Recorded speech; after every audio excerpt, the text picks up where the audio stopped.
Isang araw na pagkasunduan ng dalawang magkaibigang sina Ana at Marco na tumungo sa paaralan.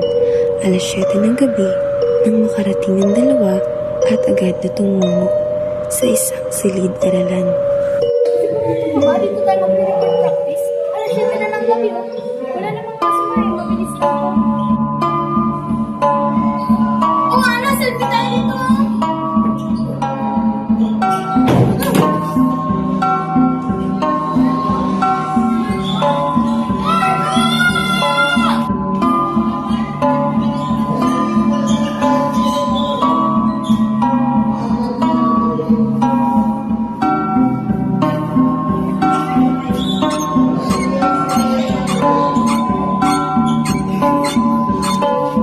Nakita mo yun? Wala ko nakita.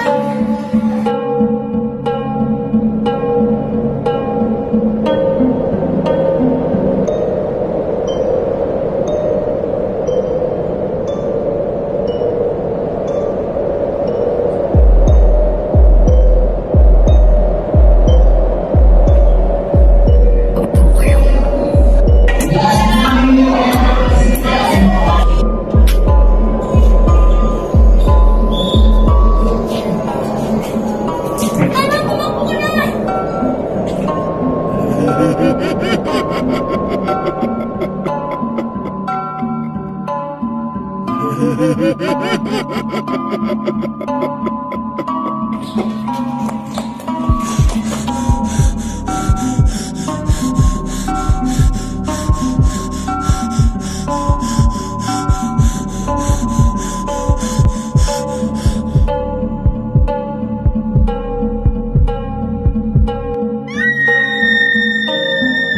Sinuntahan ni Mac ang naiwang baunan ni Marco sa paaralan.